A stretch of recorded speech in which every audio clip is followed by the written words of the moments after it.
Halo, kembali lagi dengan Star Lucius di sini. Kali ini saya mau ngebahas soal Starlet kotak ya. Jadi kebetulan juga ini saya lagi coba Starlet kotak versi facelift ya, 1300 SE. Dia bentuknya udah seperti Starlet Soleil ya, versi Jepang. Jadi bentuk lampunya udah agak membulat ya. Terus kemudian bagian grillnya juga sudah bentuknya sudah seperti sarang tawon begini ya. Tapi justru itulah bentuknya sangat modis ya. Jadi dia mirip banget dengan versi-versi yang ada di Jepang, Soleil yang bermesin 2EE atau juga versi yang masih tipe karburator. Juga tersedia juga sih versi dieselnya di sana ya. Cuman Soleilnya juga di sana tersedia dalam versi 2 pintu maupun 4 pintu ya. Nah, sama-sama spesifikasinya seperti itu ya. Dan Starlet yang saya bawa ini adalah Starlet 1,3 SE facelift tahun 90 ya. Ini sudah dilakukan modifikasi ya, diceperin, kemudian interiornya juga direstorasi, kemudian ini pemasangan sunroofnya seperti ini ya. Ini menambah kesannya lebih keren ya, apalagi buat yang merokok.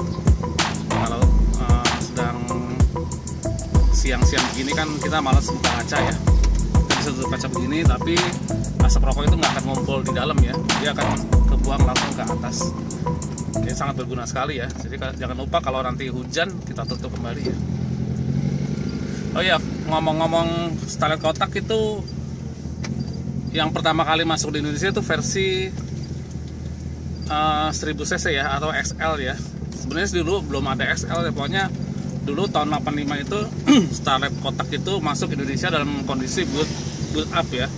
Tapi mesinnya masih 1000 cc ya. Jadi waktu itu memang bener-bener Starlet yang masih asli build up dari Jepang sana ya.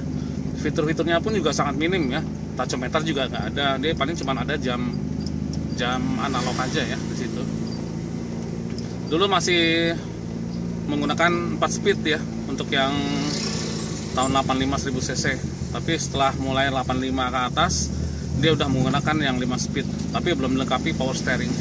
Bahkan AC pun juga sebenarnya adalah opsional ya. Aslinya belum ada AC-nya sama sekali malah ya, untuk yang masuk ke Indonesia.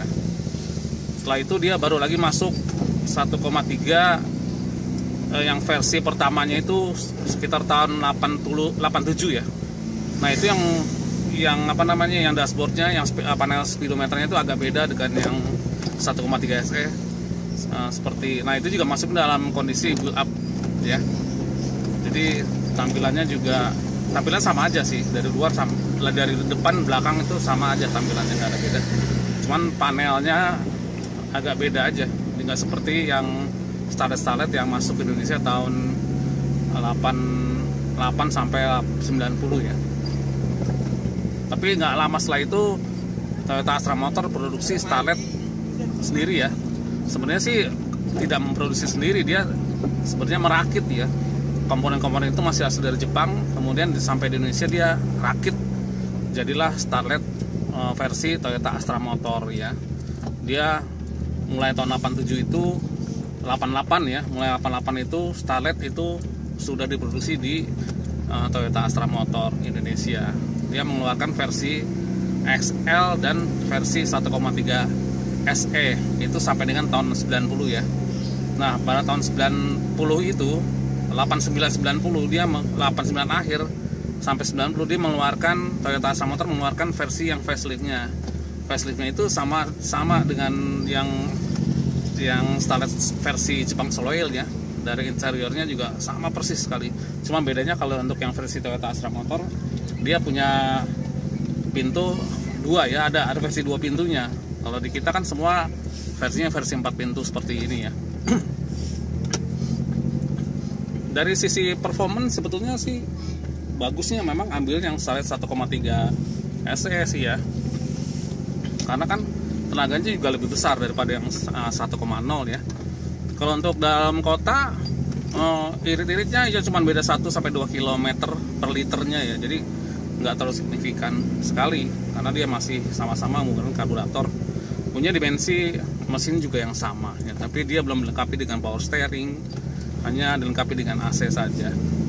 Jadi saran saya sih kalau untuk yang mau ambil Starlet kotak, ambil versi yang 1,3 lah ya, karena bukan apa-apa, versi yang 1,0 juga sekarang spare part mesinnya juga agak susah ya, agak sulit ya, karena nggak terlalu banyak versi yang 1,0 itu kan versi yang tidak terlalu populer ya. Banyak kan versi yang 1,3 mesin 2E itu masih banyak sekali ya. Dari part-part barunya, part KW-nya, part copotan itu sangat melimpah untuk yang versi mesin 2E-nya ya. Bahkan untuk versi Starlet GT Turbo pun juga masih menggunakan basic dari blok mesin 2E ya. Cuman hanya beda di bor silindernya aja ya, diameter silindernya aja beda nih. Tapi mesinnya itu bisa dipakai ya untuk upgrade ke 4E. Makanya ada beberapa Starlet lokal dia upgrade ke mesin 4E menggunakan blok mesin yang aslinya. Jadi itunya nomor mesinnya tidak berubah sama sekali ya, sama. Jadi hanya perlu di quarter saja. Nanti yang untuk pistonnya itu piston yang 4FT itu dipakai, atau 4E itu dipakai ke blok mesin 2E. Makanya Starlet ini enak sekali ya, walaupun dia upgrade mesin atau dia swap engine, tapi bisa pakai blok mesin aslinya dia. Jadi pada saat kita perpanjang STNK atau balik nama itu sesuai, jadinya data yang ada di nomor mesin dan di BPKB itu sama, nggak ada perubahan. Beda kalau dengan swap engine dengan mesin yang lain ya, karena blok mesinnya juga harus dirubah sama sekali gitu loh. Nah itulah keuntungan dari mesin 2E ya. Karena 1E kan agak jauh ya, mau dijadikan 4E itu jauh sekali, headnya pun juga beda. Tapi kalau 2E itu kan gampang sekali ya, mudah. Nah itu hitungannya seperti itu sebenarnya kalau mau ngebangun jadi mesin 4E injeksi atau 4E itu 4FT turbo, bagusnya emang ngambil yang mesin 2E ya. Jadi nggak perlu ngerubah-rubah nomor mesin gitu. Nah, Starlet kotak ini sekarang sudah makin lama makin dicari ya ternyata. Ya, sempat waktu itu beberapa saat lalu Starlet mengalami permintaannya kurang ya. Tapi sekarang nih kembali banyak lagi yang mencari Starlet kotak. Terutama artis-artis juga malah menyukai mobil-mobil retro seperti ini ya. Jadi Starlet kotak tuh model retronya tuh sangat kental sekali ya dibandingin dengan Starlet kapsul. Jadi sekarang ini saya lihat banyak yang memodif Starlet kotak ya.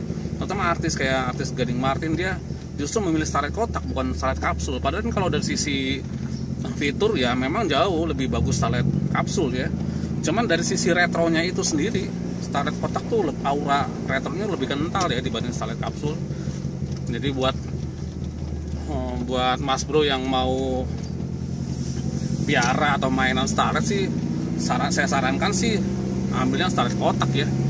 Tapi kalau memang budgetnya lebih ya beli dua-duanya gitu ya. Kalau sanggup belinya, karena masing-masing punya ini sendiri ya, punya kepuasan tersendiri ya. Yang Starlet kotak emang lebih kental di aura retronya. Kemudian yang untuk yang Starlet kapsul juga sebenarnya sih masih hitungan retro, cuman kan dia bentuknya agak membulat ya. Jadi kesan retronya agak kurang sedikit, tapi lebih cenderung sporty. Makanya kalau untuk ngedandanin lebih sporty itu memang lebih bagusan Starlet kapsul ya.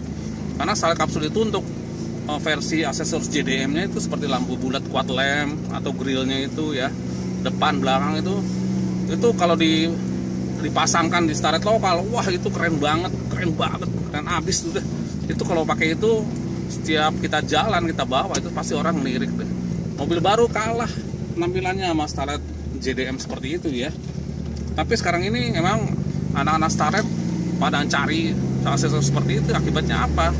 Akibatnya banyak spekulan seperti ini ya. Tapi nggak salah juga sih, karena barangnya juga memang udah sangat jarang sekali ya.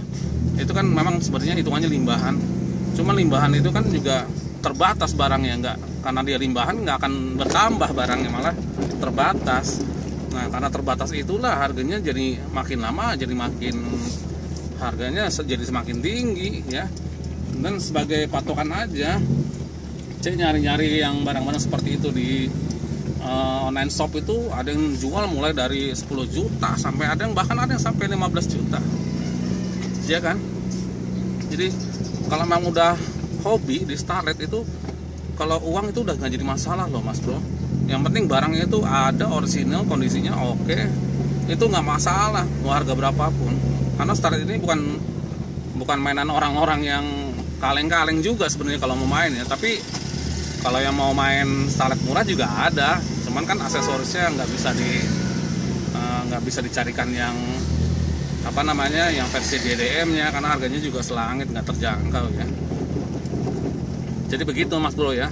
Kalau mau cari Starlet ya, pertama kita lihat dulu body-bodinya ya, lihat pintunya masih lurus apa enggak, nutupnya masih bagus apa enggak, kap mesin, lihat tulang-tulangnya ada yang keriting apa enggak, ada yang bengkok-bengkok apa enggak, kita cek semua. Terus dari sektor mesin, cek ujung knalpotnya, colek pakai jari gitu ya. Kalau dia berasa basah, ada oli gitu ya, itu berarti siap-siap turun mesin aja ya. Tapi kalau dicolek gini kayak abu aja, abu kayak apa, hitam-hitam biasa kering gitu, itu sih biasanya ringan ya, nggak sampai harus turun mesin. Jadi perlu dicermatin juga ya. Dan satu lagi, kalau untuk mesin Starlet itu kan karena dia masih mesin konvensional ya, dia untuk saat dia pertama kali dinyalakan pagi hari memang cenderung suaranya agak kasar, karena kan dia punya sistem pelatuk lap yang masih manual sekali ya.